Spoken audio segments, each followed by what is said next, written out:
Hello everybody, and welcome to the virtual nonprofit workshop series. This series is offered as a partnership between Hartford Public Library and the Hartford Foundation for Public Giving. My name is Jessica Dolan, and I'm the Assistant Director of Development at Hartford Public Library. Today's session, Setting Your Board Up for Success, will be presented by Maloney, Senior Program Director at Leadership Greater Hartford. And representing the Hartford Foundation today, we have Tracy and Lucas. Lucas will give us a quick introduction to the Foundation's nonprofit support program. Lucas? Thanks, Jessica. Hello, everyone. Good afternoon. It's great to be here with you all.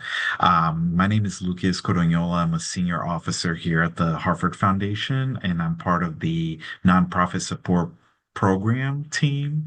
And we are the capacity building arm of the foundation. And so we support organizations, nonprofits at all stages of your development, to think about all of the pieces that goes with nonprofit management.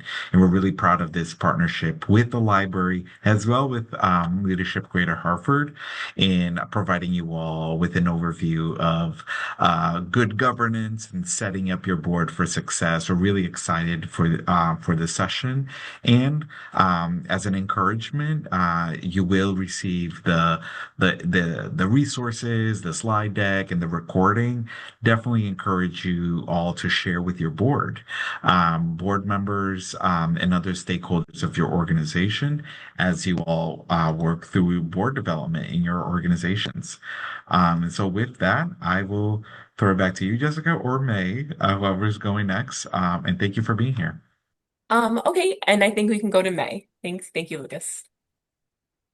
Awesome. Thank you so much, Lucas and Jessica, for this opportunity, for your welcome, and for the time that we're going to be spending together today talking about best practices.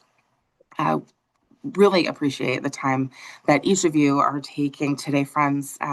It's difficult leading nonprofit organizations in 2025, and the intentionality that you're bringing to supporting boards that you're a part of is inspiring, it's important.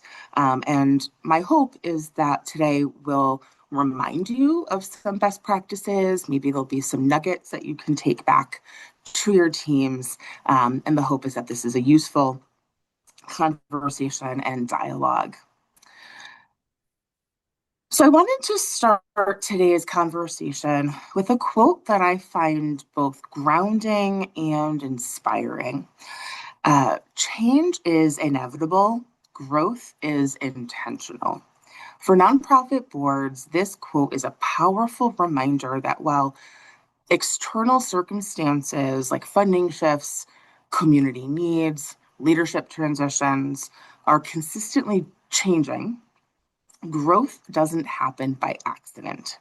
Strong boards embrace change as an opportunity to reflect and adapt and build collective capacity. And by investing intentionally in board development through learning, reflection, relationship building, boards move beyond reacting to change and instead are able to lead their organizations with purpose and resilience. So, as Lucas mentioned, I work with Leadership Greater Hartford. We're about a 50-year-old nonprofit organization focused on building diverse, equitable communities through collaborative, community based leadership development. We provide programming for people from the corporate space, the nonprofit sector, higher education, municipal government, and small business. Our leaders on, oh, excuse me. My name is May Maloney, as has been shared. I wanted to introduce myself a little bit more fully. Here's my life and photos and logos. Since we'll be spending some time together, I just wanted to give you a little bit of a sense of who I am. Leadership Greater Hartford has been my home for the last 15 years or so. My background is in social work, and that has prepared me to lead a variety of initiatives that strengthen our region's capacity through one of our programs, Leaders on Board, which is generously funded through the Hartford Foundation for Public Giving. We train people to serve on nonprofit boards of directors and then connect them to nonprofits in our community that are looking to expand their boards. And through that program, I have had the privilege of connecting with a lot of different organizations. I've joined lots of different boards. I'm currently chairing two. Journey Home, the first, works collaboratively with partners to end homelessness in our region.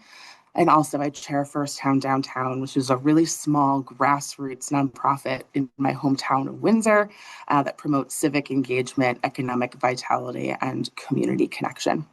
So I share all that to say I'll be drawing on some of my own experiences, both the good, the bad, the ugly, to bring some of what we're talking about to life.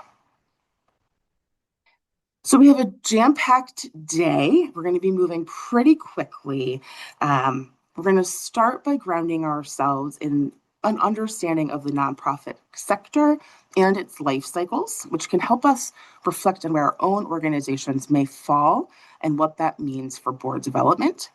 From there, we'll explore strategies for building a comprehensive, diverse, and engaged board, one that is equipped to lead effectively in challenging times.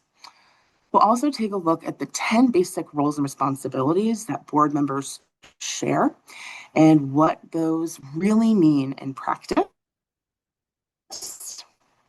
We'll spend some time also thinking about our onboarding process, an area where I've seen many, and this is an area in particular that can have a tremendous impact and make a real difference in setting your board up for success.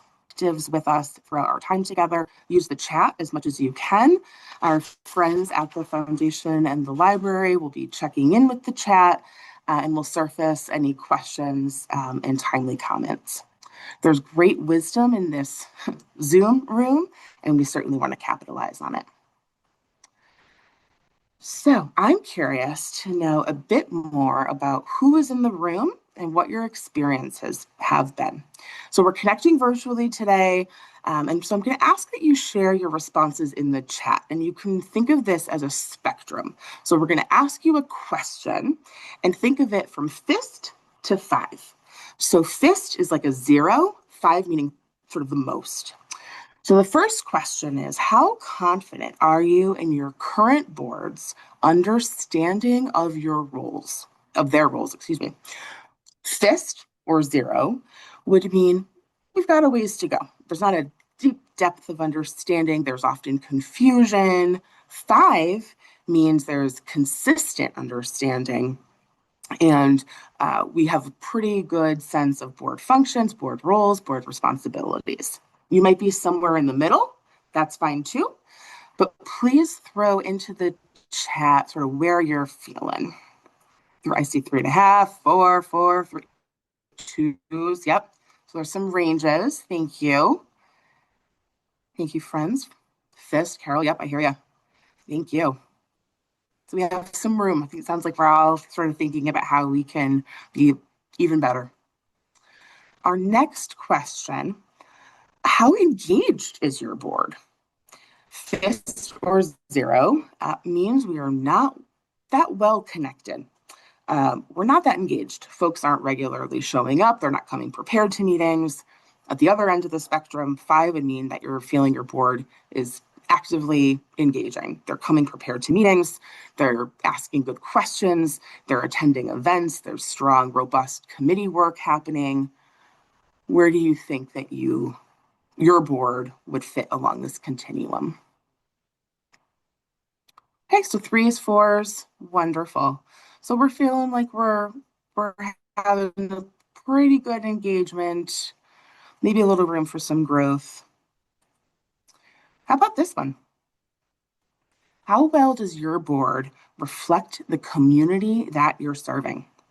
Your fist or 0 would be, really not at all. Our board doesn't reflect the communities through the lenses of race or gender, socioeconomic status, neighborhood representation.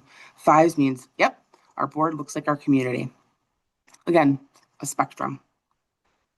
So I see a 0, 2s, 3s.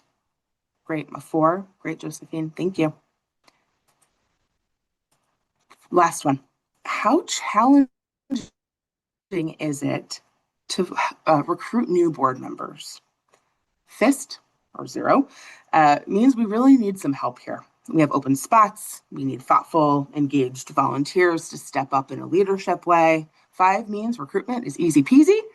We have no trouble identifying folks who are interested in collaborating with us as board members. Unsurprisingly, I'm seeing some 1s and 2s, a 0, right? It's challenging. It's really challenging. We're going to talk a little bit more about what nonprofits in our state look like. And when we see some of the numbers, it's pretty interesting when we think about each nonprofit needing thoughtful, engaged board members. The hope today is that we will move all of our boards up the continuum a little bit. So thank you for sharing. Thank you for your honesty. Leading nonprofit boards, leading nonprofits is hard work. Being a board member is hard work. And so thank you for sharing some of those successes, some of those challenges, and let's dig in. So first, what is a nonprofit? So we're all here because we're engaged in some way, we're connected to nonprofits. Simply put, nonprofits provide a way for people to work together for the common good. We transform our shared beliefs and hopes into action and change. Nonprofits are born out of our boldest dreams, right? We're aspirational. It's inspirational. We're trying to build systems, communities that support marginalized communities, protect our green spaces, enhance our region's culture, educate our youth. Right? It's important work. The nonprofit mission is our Polaris. It's the guiding light by which we organize, we make decisions, and collaborate. So I always think it's helpful to consider some context and think about the nonprofit sector for just a minute from a sort of a 10,000-foot view before we dive into the minutia. And this is a quick snapshot on your screen of nonprofits in our state as of 2023. And so at that time, we had more than 15,000 nonprofits in our small state of Connecticut. And actually, nonprofits make up a pretty sizable percentage of our workforce. It's about 15%. It's a little bit higher than what we see nationally. Nonprofits is the third largest sector behind retail and manufacturing. We know that a significant amount of federal money has been blocked from nonprofits, which is going to be having a tremendous impact. So it'll be interesting to see what these numbers look like in the coming years. All of this is to say, when we think about the numbers of nonprofits, we need to think about that through the lens of boards. Each of these nonprofits are requiring thoughtful volunteers to show up, to engage meaningfully, collaboratively, exercise some leadership muscle in support of the organizations that they care about. So the good news is the bad news, which is building and sustaining competent boards is challenging for lots and lots of us. So again, thank you for being here and really considering how to strengthen your boards. I wanted to spend a couple of minutes talking about our nonprofit life cycles. And some of you might already be familiar with this concept, but a framework that describes the predictable stages of growth and development and change that nonprofits will experience over time. And much like people or other types of businesses, each stage reflects a different level of maturity, capacity, and stability. And so nonprofits typically will move through several stages. There's a startup phase, there's a growth phase, maturity, and then certainly decline and renewal. Each phase brings its own opportunities, its own challenges. Understanding where your organization falls along this continuum helps both staff and board members set realistic expectations and identify what type of leadership, systems, and supports are needed to effectively move forward. When boards understand their life stage, they can, again, set realistic goals and expectations for success. They can focus on the right type of governance for the moment where they become crises. They can support more staff effectively through appropriate oversight and strategic governance. This awareness creates a more intentional and adaptive partnership between the board and staff, one that's grounded in understanding where the organization has been, where it is, and where it's likely to grow next. When boards misread the organization stage, they risk frustration and burnout. It can be unrealistic goal setting, often mistaking could be a normal sort of growing pain and seeing that as a failure.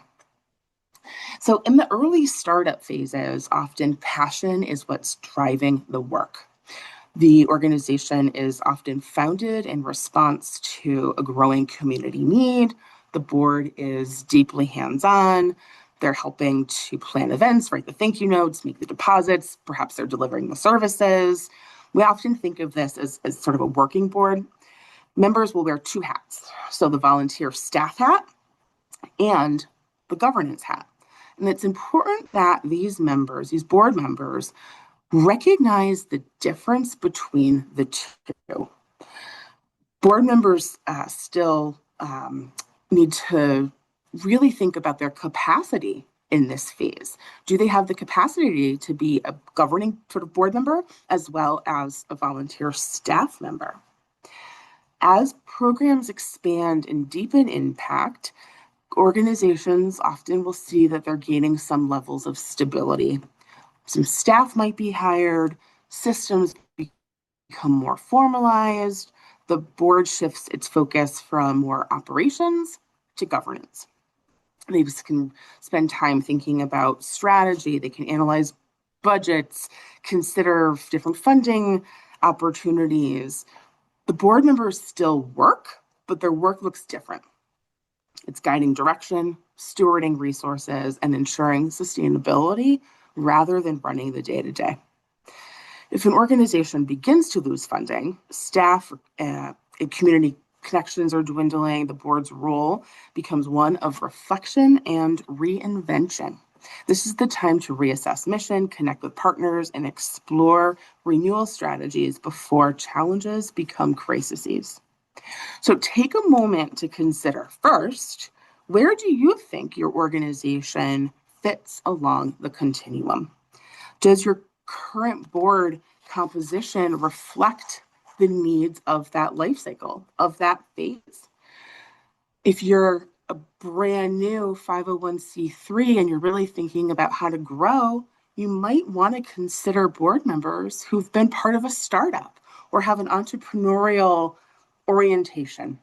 If you're finding yourselves in a position where you're feeling stagnant, you're seeing a lot of board members, resigning, you're feeling disconnected from community, consider bringing board members in that have a skill at, challenging the process, right? Thinking outside the box, folks who are innovative, who are inspirational, right? Who can really help us think about how to do things differently. Again, the life cycle can be a useful tool for you to bring back to your full board and have some conversation around. The team has dropped in, I think, a chat already about the nonprofit life cycle. I lifted this from a resource. You can take it, think about it, and see if you can identify where your organization is on the life cycle and what that means in terms of the board composition. Any questions so far? I think I'm just talking at you. So we'll keep going. So simply put, a nonprofit is a group of volunteers who come together periodically to discuss the health and the vitality of the nonprofit. Board members are the chief champions, the chief stewards of the organization. While America might run on Duncan, nonprofits run on volunteers. Volunteer board members are a critical component of the nonprofit ecosystem. These are thoughtful and passionate people who want to contribute their best to the betterment of the organizations. Boards are really about leadership. It's about collaboration. It's about courage. change. It's about difficult decision making, oftentimes. And the truth is, it's hard. It's a significant responsibility. Capacity is needed. And I saw a study recently that said only 29% of executive directors rated their board's overall effectiveness as good or excellent.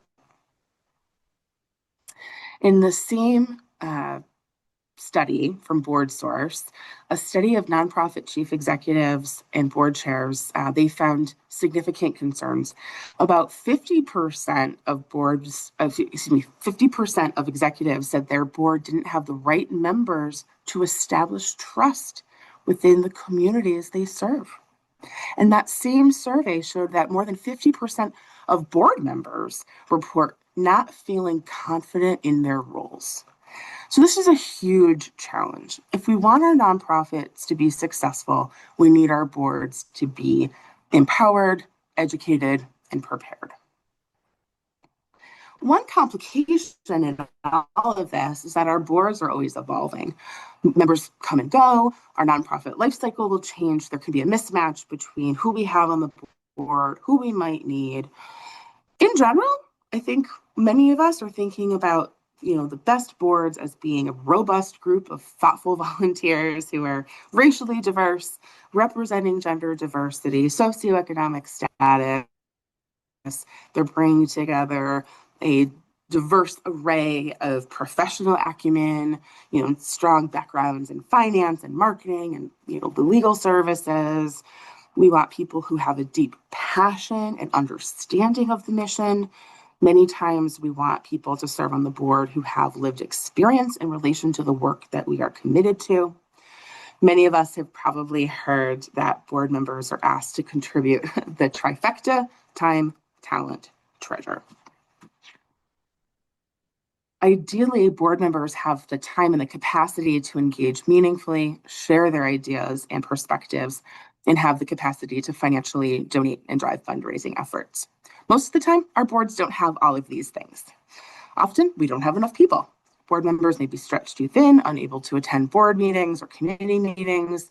We might have gaps in our skills. I once worked with a nonprofit that was an arts organization. Every single person on the board was an artist, which was great, but they didn't have anyone who had some financial background or marketing experience or legal services.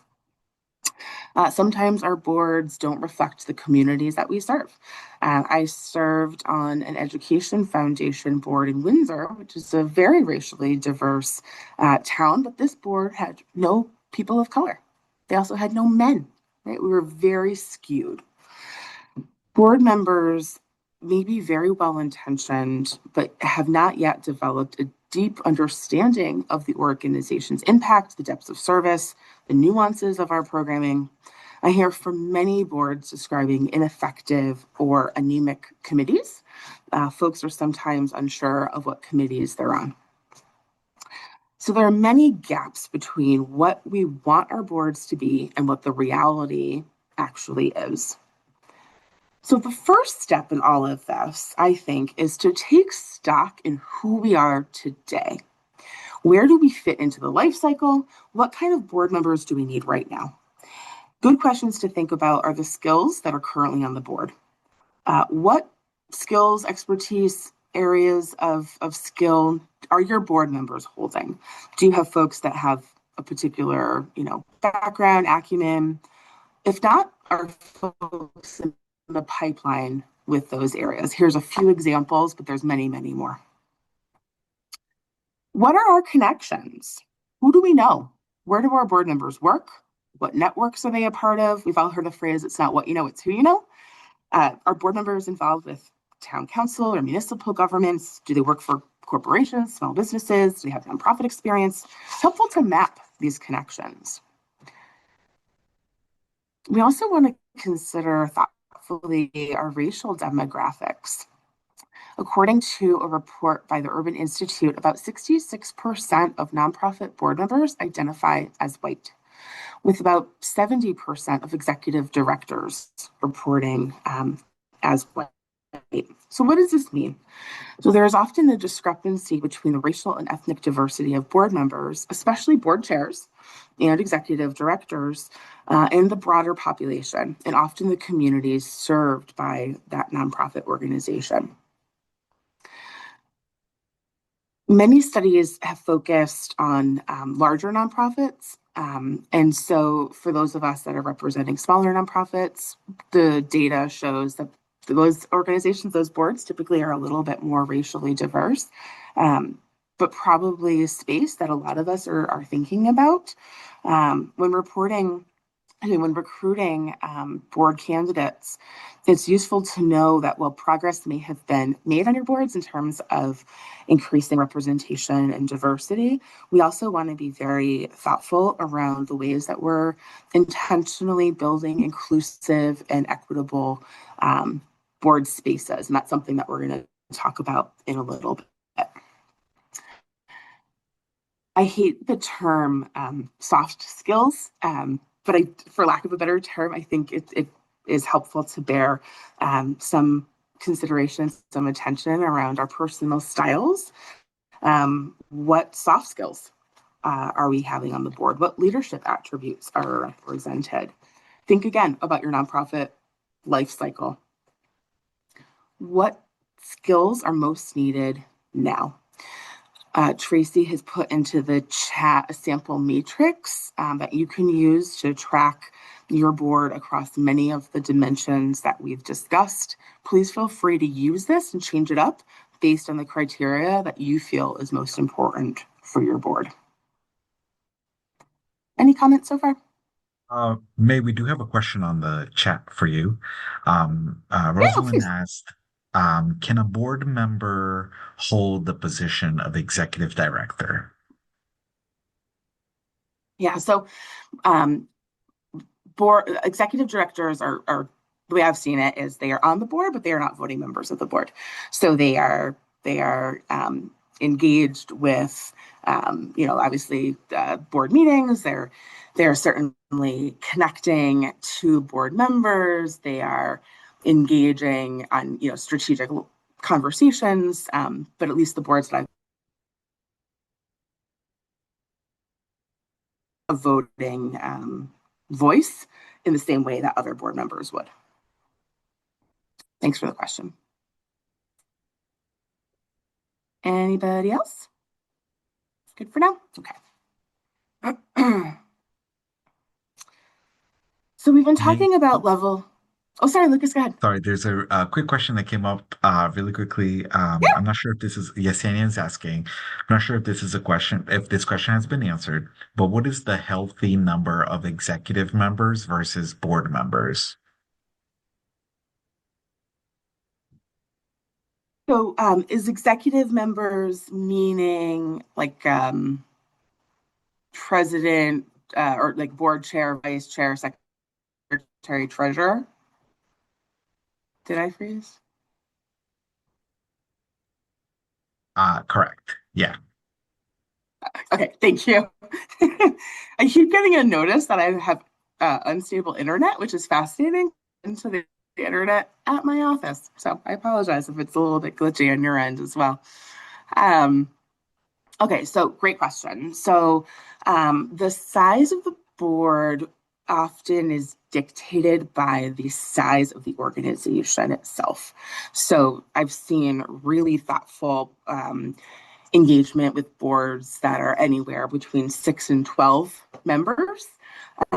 More than that, I found in my experience, it can get a little bit dicey to meaningfully engage that many volunteers. From a legal standpoint, I think the statute is that boards need to consist of at least 3 members. Really small boards, 3, 4 people, that means that there's a significant weight on those folks. And so you might want to think about adding some people to the matrix. In terms of executive leadership and sort of an executive committee, I've seen it work well where there's one chair, one vice chair, one treasurer, one secretary. I've also seen some of those roles as pairs. So co-chairs, co-vice chairs, co-secretaries, co-treasurers. It really, I think, depends on your life cycle. It depends on the sort of composition of the board. Are committees being really activated?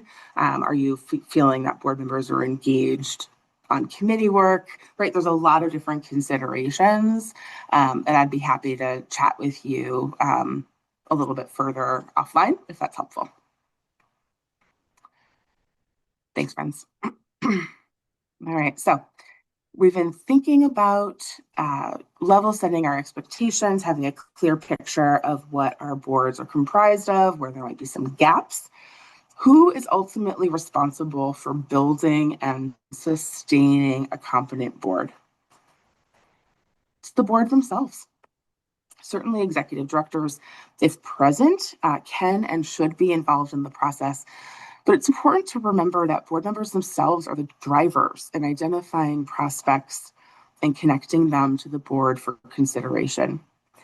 I think it's helpful also to consider inviting potential board members to serve on a committee.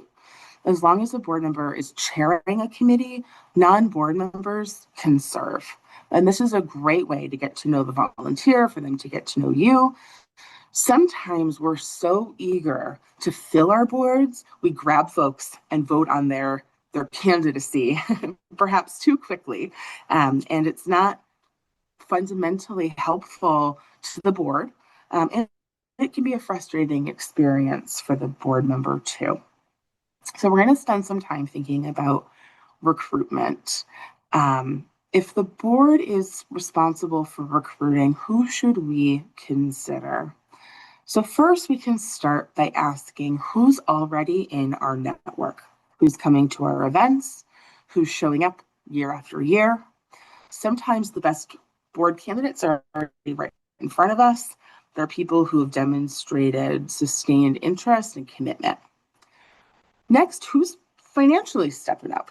Who has been a consistent donor or advocate for our mission as a board? And you're going to want to clarify what matters most. It's easy to focus on the largest gifts, but sometimes those who give smaller amounts more frequently are showing just as much, if not more, dedication. At Leadership Greater Hartford, we've started recognizing donors who give consistently over time, regardless of amount. And we send thank you notes and make calls on the anniversaries of the first gift. It's been incredibly successful and a great reminder that every contribution matters. We can also ask who's volunteering with us. For example, I'm on the Journey Home board I mentioned, and we have volunteers who are actively engaged with one of our programs, which is called A Hand Up. It's a warehouse where folks transitioning from homelessness can access anything they might need as they're setting up their new home. So it's pots and pans and a kitchen table and sheets. And we've had volunteers twice a week and organize the warehouse, deliver furniture. And there's been a few folks from that volunteer pool who are now serving on the board. We can also think about who's accessing our services and our programs. Are you interested in having your clients, your customers serve on the board? Years ago, I was on a board where we provided permanent and supportive housing for people living with HIV and AIDS. And not one person on the board represented that community. It was such a missed opportunity to bring lived experience into our decision making. So simply put, when recruiting, start with who already knows and cares about our organization. Think about our broader connections, our networks. Who do we know, both personally and professionally? Your colleagues, alumni groups, faith communities, civic associations, PTOs, sororities, fraternities, all of these are rich with potential candidates. We often, I think, in my experience, get some tunnel vision, forgetting that we can open doors through many of the communities that we're a part of. And so, as we move through today's conversation, I encourage you to take just a moment to jot down a couple of names, people that maybe you've thought of bringing in to come to an event, or somebody that you want to tell a little bit more about the work that you're doing. So, once you understand who's already connected, the next step is to look at who.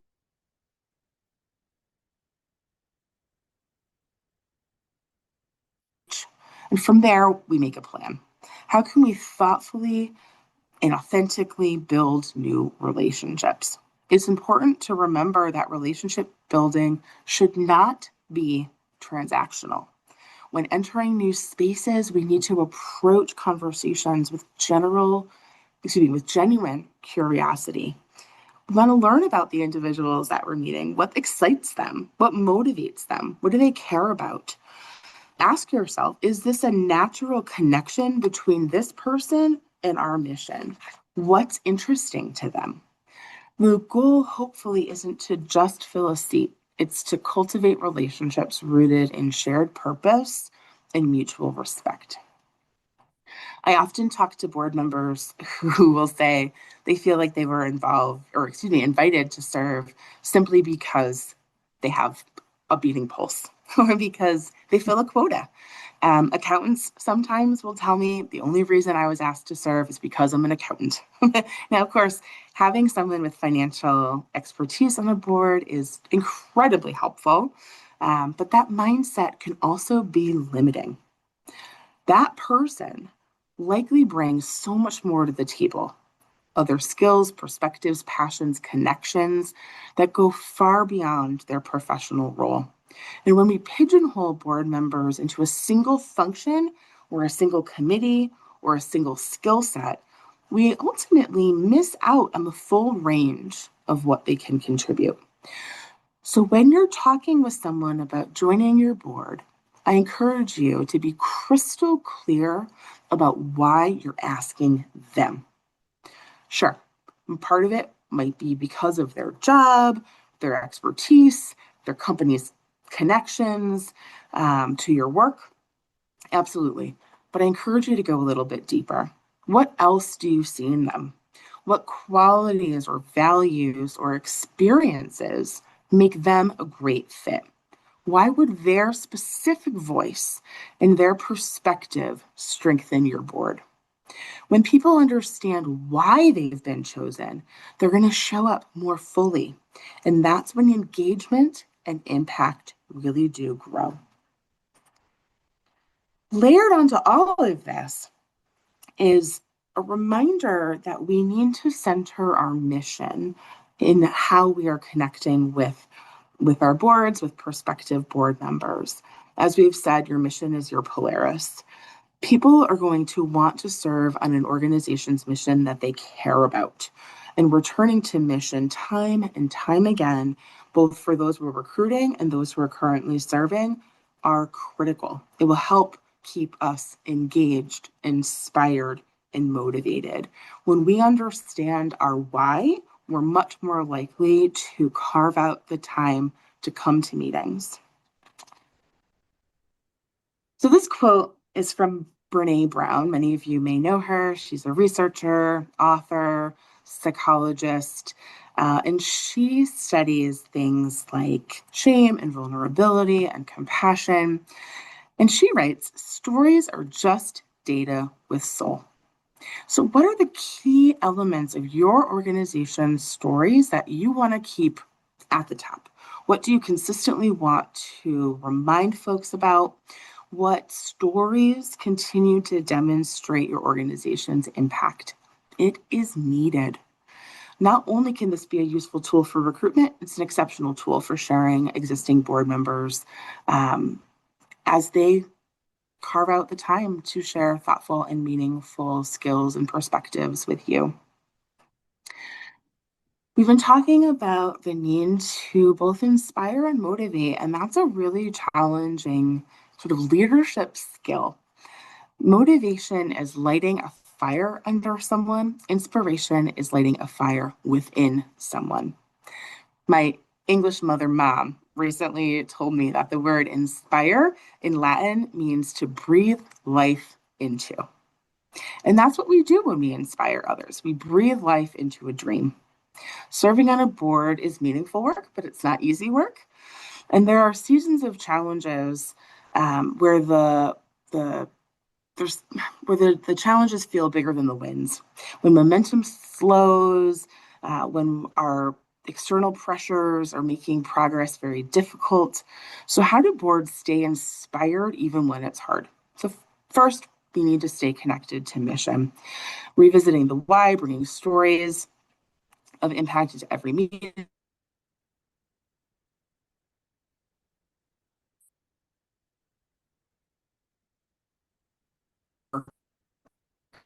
and purpose, not just process. Second, to Um, recognize milestones, meaningful conversations, or successful events helps keep morale strong and perspective healthy. May, sorry to Third, interrupt. sharing. Yeah, We missed number one. I think your camera and audio oh, froze a little bit. So we missed number one, but we got I'm so two. sorry, friends. It's so frustrating. I'm so sorry. So first was to stay connected to mission, right? To bring stories of impact into our boardrooms, to share client testimonials, thank you notes, right? To really help our board members feel connected to mission. The second was about celebrating small wins to keep our momentum going. The third is around sharing leadership. People are carrying too much. And so we want to remind ourselves to invite new voices into leadership, rotate responsibilities, and give everyone something to own. Shared responsibilities fuels shared pride. We hope that we can carve out space for connection, boards that laugh together, that share meals together, and genuinely know one another weather challenges far better. Those relationships make it easier to push through hard seasons with empathy and humor. And finally, there's great value in continuing to learn together. So when we can bring in guest speakers, visit partner organizations, really anything that sparks curiosity and renewal is important. Inspiration grows when people keep learning and growing together. At the end of the day, staying inspired isn't about ignoring challenges, it's about keeping sight of meaning. And when boards stay grounded in purpose and are connecting to one another, open to growth, they can move through more difficult times with resilience and hope. We've talked about the importance of keeping people motivated and inspired. When people feel connected to purpose, they show up more fully, as we've said. But inspiration alone isn't enough. To be effective, board members also need clarity. So let's shift to the importance of training and understanding the basic roles and responsibilities that are shared by board members. One of the most common challenges that I hear from board members is, I really wish I knew um, what I was supposed to do. What are the questions I should be asking? Where does my role end and the executive directors begin? What's expected of me as a board member? And that's exactly why training on roles and responsibilities is so important. When people join a board, they often do so because they care deeply about the mission. They've been tapped on the shoulder by someone who is passionate, who cares deeply, and they're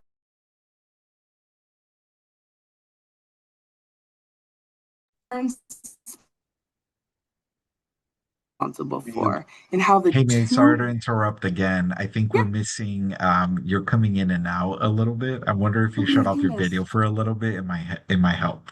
But we can hear you fine, but you're coming in and out. I will turn off. I'm so sorry, friends. I'll turn off my video. Let me know. Is that any better? Yes. Can you hear me now? Yeah. I see some nodding heads. Excellent. Sorry, friends, that's really awkward.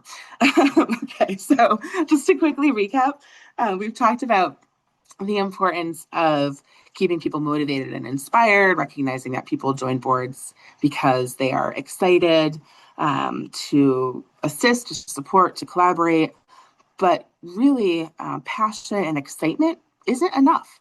We need to better prepare our boards so that they understand what it is that they're supposed to do.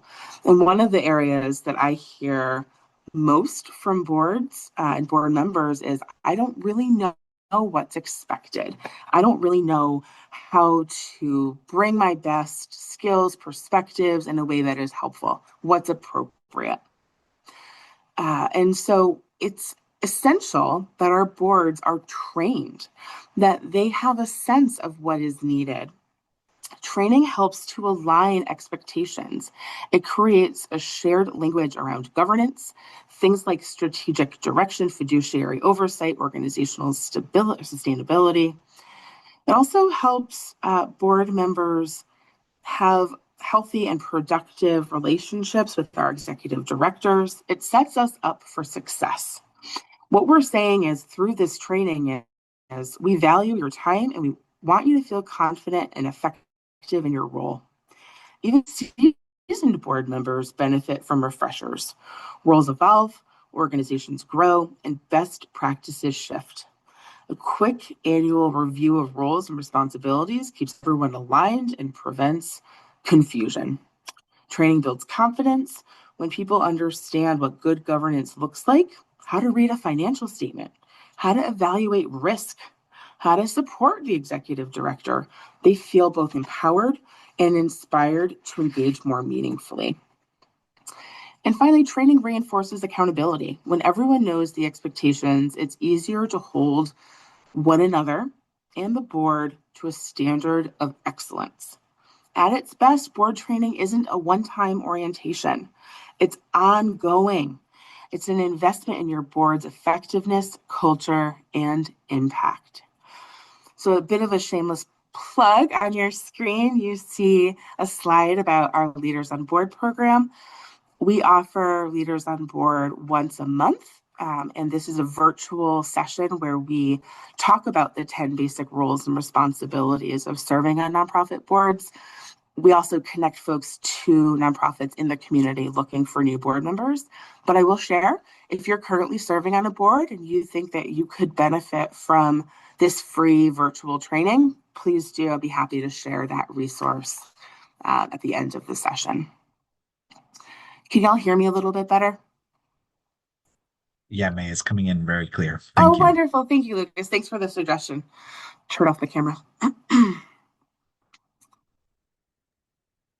So we've been talking a lot about what we're asking of board members, what they're expected to do, how we recruit them, how we keep them engaged. Let's flip that for just a minute and ask, what should we as an organization be doing to support and develop our board members? How are we training them so clearly they clearly understand their roles, their responsibilities? What is it that our board members want to learn? What do our potential candidates want to learn? Certainly, we're asking them to contribute. We want them to contribute their time, their talent, their treasure, their ideas, their passion. But what do they want from this experience? What skills are they looking to develop? What networks do they hope they get to deepen their relationships with? What parts of the community do they want to understand more deeply? And how can we as a board or as an organization help them accomplish those learning goals? While we ask a lot of our boards, and we should, we can also be containers for learning and growth. And the best boards are reciprocal. Learning, inspiration, and development truly do flow both ways between board members, staff, and the community. So how often, I'm curious, how often are we having these types of conversations with board members? It can be simply helpful to ask, what do you want from this experience? And then look for ways to make that possible. When board service becomes both a contribution and an opportunity for growth, That's where the real magic can happen. A thoughtful and structured onboarding process is one of the most powerful tools for setting board members and the organization up for success. Too often, new board members are welcomed with enthusiasm and then handed a binder, a name tag, a meeting date. That's really not onboarding, that's orientation. True onboarding is a process, not an event. It's about integration, connection, and clarity. So, what does strong onboarding look like? I encourage you to start before the first meeting. Send a warm welcome email, call, packet of information.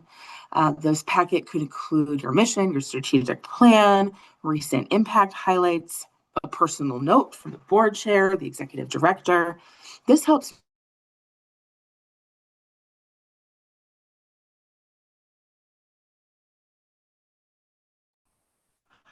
Also, a couple of days, and this is time to review the organization's mission, vision, programs, the roles and responsibilities of board members and staff, key financials and governance documents, the organization's culture, norm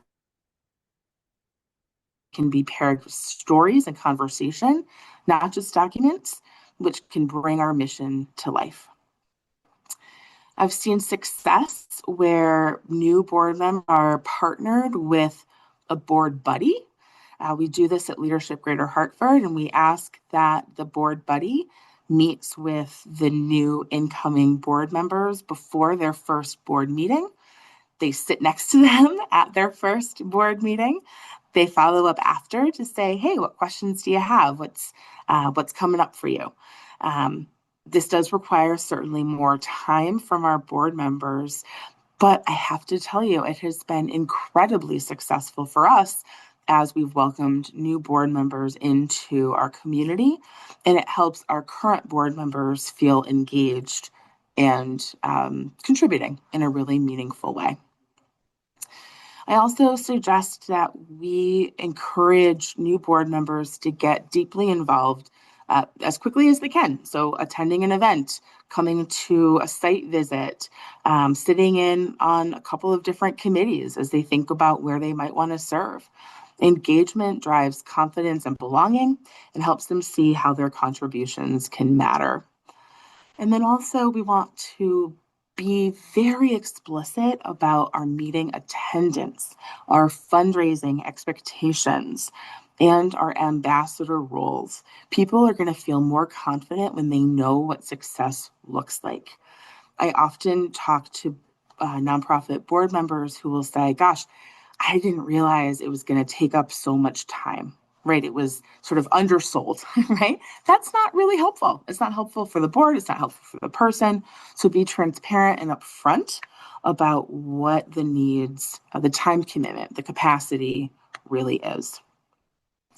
After a few months, schedule a brief follow-up conversation. Maybe the board chair can do this. Checking in. How's it going? What's been clear? What's confusing? How can we better support you? These small touch points can prevent disengagement later on. And then also, it's important that we celebrate and acknowledge and thank our board members. It can be frustrating when we feel like there's disengagement on our boards, and certainly that happens. It's true. It's a challenge. And also, we want to celebrate the small wins, the ways that people are showing up, the way that people are contributing in ways that matter. We want to sustain, we want to build, we want to reinforce enthusiasm, and letting people know that their contributions do matter is very, very important. And I think often a space, at least in my experience, that boards can fall a bit short on. So let me pause here. Does anyone have any questions or comments about what we're covering so far? May we have a couple questions on the chat from a little while Mhm. ago. Do you want me to Okay, ask them now? sure. We can open it up again. Go There ahead. was a question from Terry. Do you have a recommended approach to building the profiles as the board's view often differs from reality? Uh, Terry, if you could unmute, tell me a little bit more about your question. It's a good one.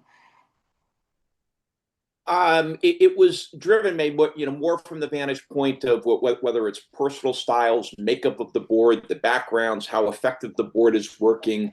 My experience is I understand the notion of it's the board's responsibility, but I think the boards will tend to have a very slanted view. It's hard to look objectively at how you're really working and operating. So just curious if you have thoughts, perspectives on how you've seen that work effectively. When I think of the particular board that I'm here for, I think if we go and do that, we would get views that, at least in my opinion, vary widely from how we're actually operating. Mm. Terry, I love that question, and you are foreshadowing what's to come. So we're going to Okay. spend some time thinking about that. It it's challenging for sure. There are some tools that we can use to help drive and structure some of those conversations. So I'm going to ask that we kind of hold that question and then we'll revisit it kind of towards the end of our time together. And if it doesn't fully kind of hit what your question is, then we'll bring it back. Sound Okay. good? Yep. Thanks, Thanks. Terry. Appreciate you. And May, one more question from the chat. Tina asks, is it typical to have representatives of large funders on the board? So I think that would depend, Tina, on what your kind of large funder would look like. I mean, Lucas, I think you could probably share some of what the foundation's thoughts are around that. I know there's a lot of thought of how the foundation supports, and there's some rules and guidelines there. I know lots of organizations, lots of nonprofits want folks from Travelers, Cigna, the Hartford on the boards because they have access to sponsorship dollars. I don't see that as a challenge, right? I think that's a great way for board members to support meaningfully and contribute financially. A lot of board members will have matching dollars, right? They work in organizations that supplement their own donations. Lucas, I don't know if there's anything you would want to add to that. I think from the perspective of a funder, I think it's important for like a conflict of interest sort of policy to be established as well, so that it's clear what the role of the representative of the foundation on your board. And I think any sort of board member should disclose any sort of conflict of interest. And so if there is, if they are representing sort of a funding partner, what does that look like in terms of their, of the types of decision that they're able to participate or exclude themselves from? That's something that I think would be helpful to articulate. But if you have folks on your board that also represent another organization or a funding partner. That's great, Lucas, and so true. So, best practice is to have a conflict of interest form, right, completed every year by the board. And that calls out any sort of areas of conflict that can be for funders, that can be for community members, that can be from, everybody. But very important consideration, conflict of interest crops up all the time. And we need to just be really thoughtful with that. In the interest of time, I'm going to jump back in to my deck, but please know we can pause as needed. So lots of us may have board member manuals, or we've seen board member manuals. If not, this is a great opportunity to create one. If you have one, maybe you want to give it a refresh. A well-crafted manual is really more than a stack of documents. Hopefully it's a resource designed to help new board members feel informed, confident, and connected right from the start. So there's a few features that I encourage you to include or perhaps review if you've already have them. So the first is historical or foundational documents. It can include a brief history of the organization and its mission evolution. This will give new board members context, sort of the why behind the work. Every manual should contain clear written descriptions of the board's responsibilities, as well as the responsibilities for the different officers. This should be shared in advance of joining. so folks have a sense of kind of what the structure is, but it's also helpful to have it captured kind of more formally in the manual too. Helpful upfront to share a schedule of upcoming meetings and make note of whether they're virtual, hybrid, or in person. Clarity around timing and format helps board members plan ahead and stay engaged. Include the bylaws.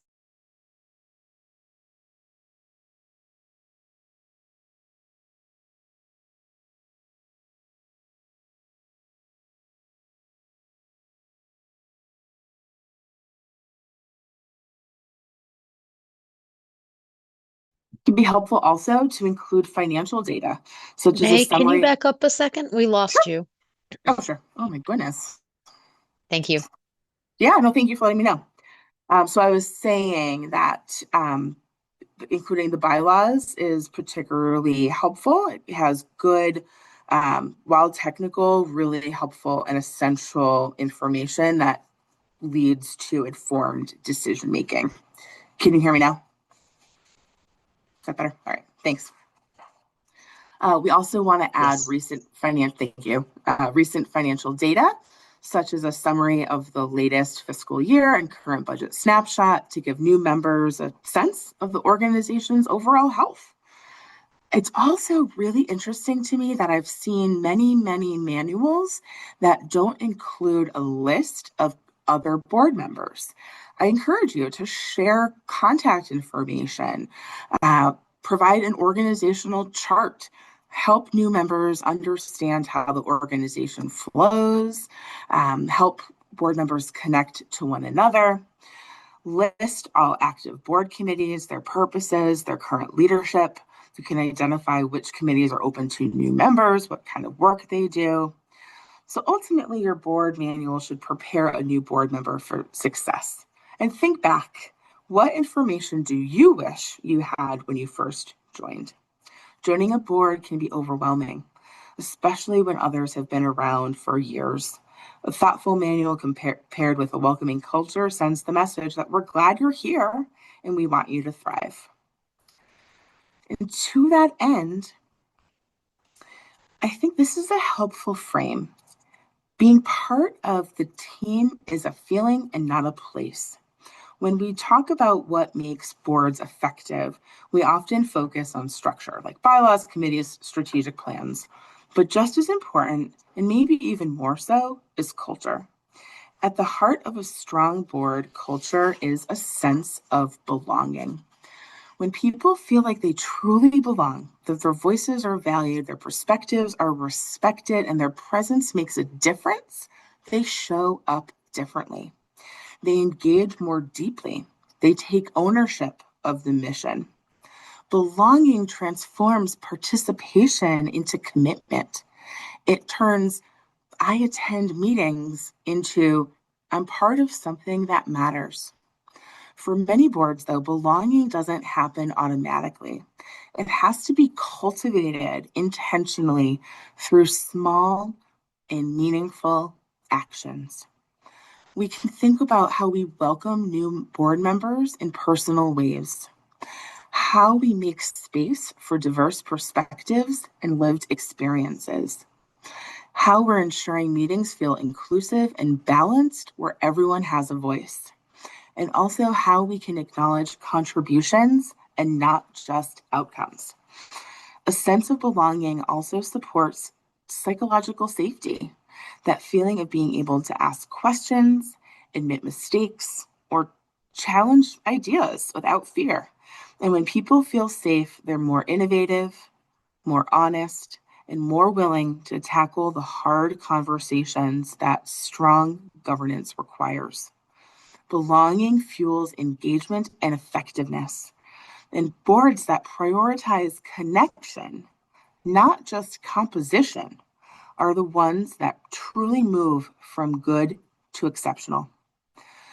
So, as you think about your own boards, I ask you to consider who feels like they belong here, who might still be waiting for that feeling, and what can we do as individuals and as a collective to make sure that everyone feels seen, valued, heard, and connected to mission. People don't give their best because they're obligated. They give their best because they want to feel that they're part of something that matters. This quote, "None of us is as smart as all of us," perfectly captures the spirit of what healthy, high functioning boards are all about. It's a collective body where there's a diverse group of people coming together in service of a shared mission. Not a single person, not the board chair, not the executive director, not even the founder has all the answers. But when we bring together our ideas, together, we are able to challenge one another respectfully, think collaboratively, and we'll arrive at wiser, more sustainable decisions. This quote is a reminder that the strength of a board lies in its diversity of thought, of skill, of experience, of perspective. And it's reminding us that each member brings a unique piece of the puzzle. One person might see risk where another sees opportunity. One might ask the tough financial questions while another can articulate the human impact. Together, those perspectives create balance, accountability, and creativity. But for this kind of collective wisdom to emerge, we need a board culture that invites it. And so we need to encourage open dialogue rather than rubber stamping decisions. We need to demonstrate how we value different perspectives, even when they challenge the norm. And we need to find ways to cultivate and build trust so people feel safe to speak up. And remember that collaboration isn't about consensus for its own sake. It's about learning from one another to make better decisions for the organization and the communities we serve. Some of you might be familiar with Rashika Tulshan. She authored the book Inclusion on Purpose, and she offers a powerful insight. The opposite of belonging is fitting in. Think about that for a moment. When we're trying to fit in, we often feel pressure to adjust or edit parts of ourselves to be accepted. But when we belong, we're encouraged to bring our full selves, our unique lived experiences, perspectives, and identities into the space. The beauty of a board lies in exactly that, the possibility of multiple perspectives coming together in service of shared mission. And our goal shouldn't be helping people fit into the existing mold. It should be creating environments where people feel they truly belong, where their individuality is welcomed, celebrated, and valued. Because belonging fuels engagement, it fuels creativity, it fuels trust. And ultimately, it's what allows boards to lead with authenticity and collective strength. But I encourage you to take some time to consider what small actions could help each person feel seen, heard, valued. Are there other things that you do as routine that could be shifted to open the space for candid dialogue and collaboration a little bit more fully? Are there things that might be unintentionally preventing collaboration? For example, my tendency can be to jump right into the board meeting work itself. There's an agenda, there's a lot to do, but what about carving out time to catch up, check in on a board member's new home, their mom who just had a knee replacement, their kid's soccer team? These types of conversations are critical and often not had by the board. This is not something that you can do alone, but building a culture of belonging requires trust through sharing values, expanding time to build relationships, and exchanging ideas.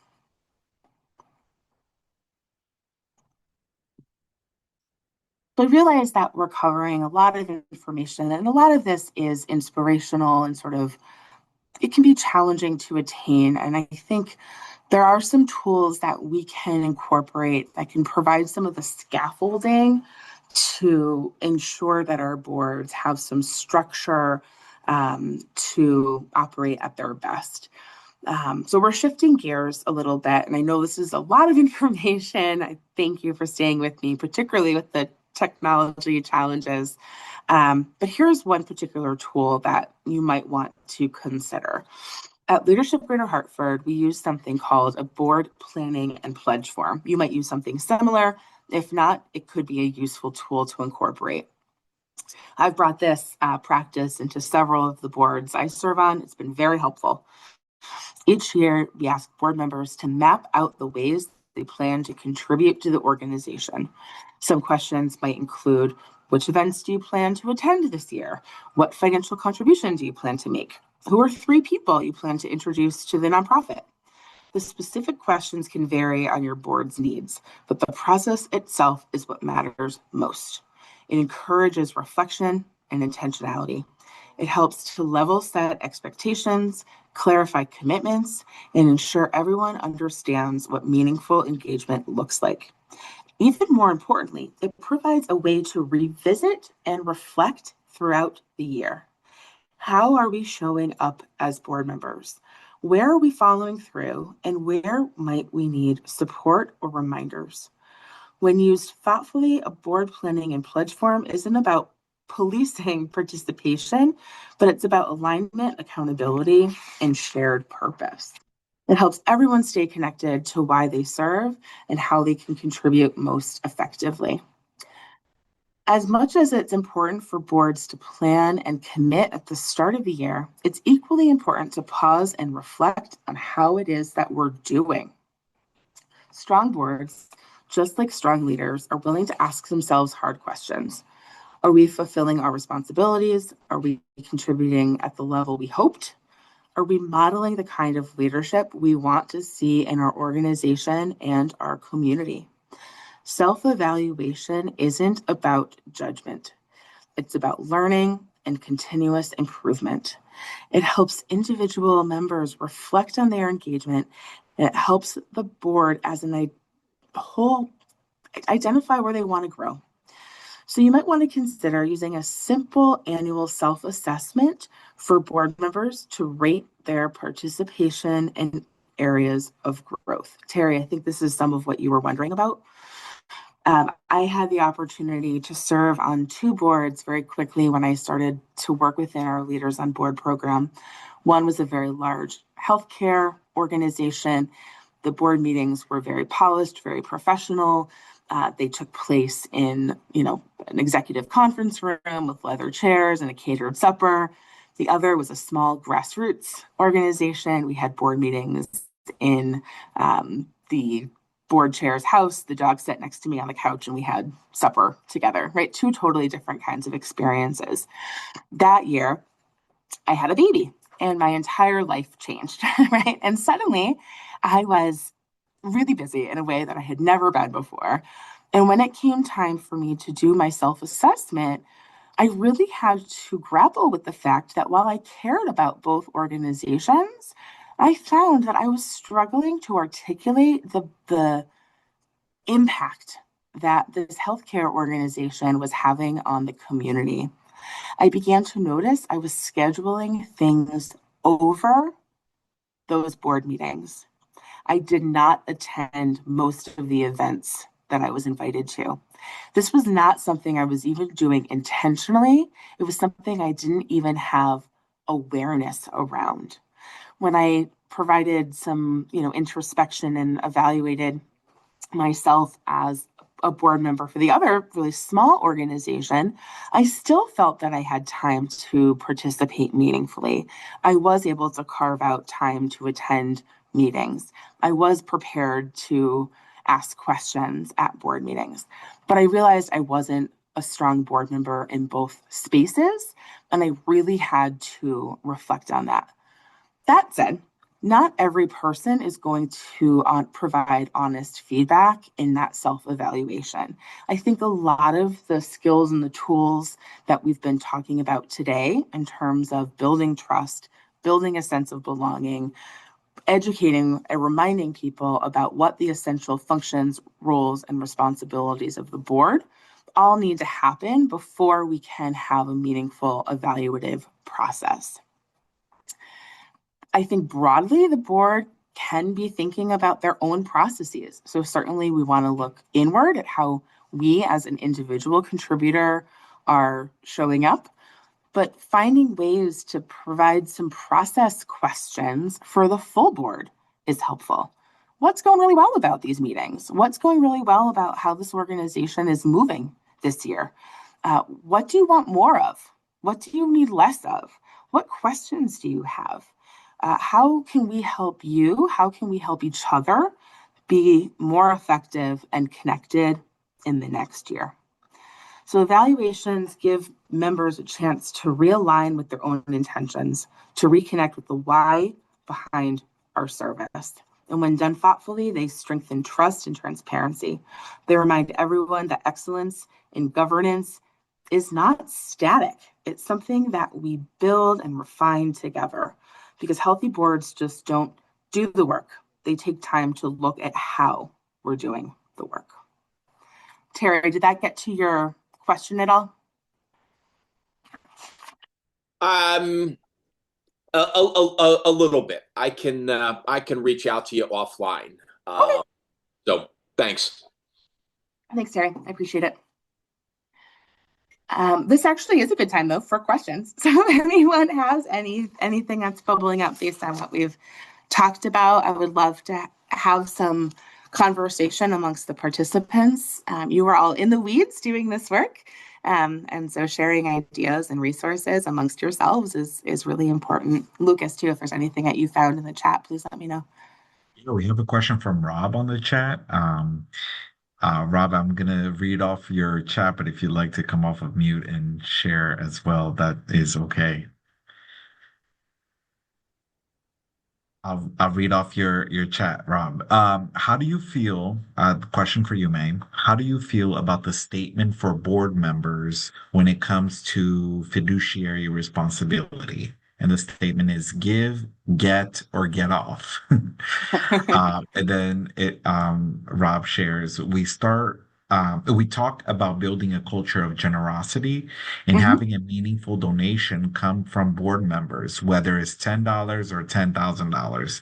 Either way, I'd love to hear your thoughts when it comes to contributions, dollar amounts, if you're going to be a board member. I love this question. Thank you so much, Rob. Um, this is such a fascinating area for boards. I don't know if this is true for the boards that you are all representing. In my experience, the financial contribution piece is always sort of shrouded in mystery, right? So we talk about, give, get off. We talk about being generous. But oftentimes boards don't have a set expectation of a dollar amount. I've seen it where they do, I've seen it where they don't. But oftentimes board members themselves don't have a sense of what is a traditional or a typical or the average gift.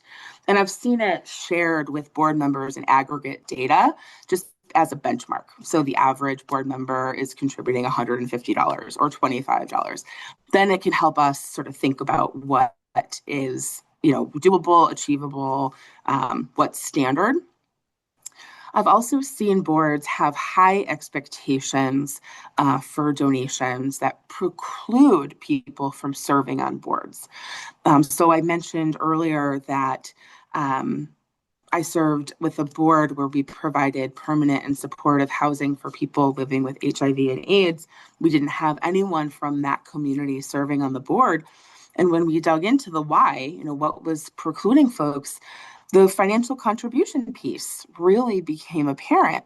Folks were often unemployed, they were struggling financially and didn't have extra dollars to contribute. And so we changed how we thought about giving so that it lowered the barrier of access for folks who have different giving capacities to participate. So I think as a board, it's important to understand, are you looking to have the board raise X amount of dollars? Do you want 100% giving from the board? Do you want both of those things? Right? We want our boards all to be donating financially. It is modeling the way. It's personal philanthropy. We can't be asking others to donate if we're not ourselves. That said, is your board one that is looking to have top donors? Or are you looking to have more inclusive membership from communities that maybe don't have the same access to capital? Does that make sense? Rob, let me know if that answered your question or not.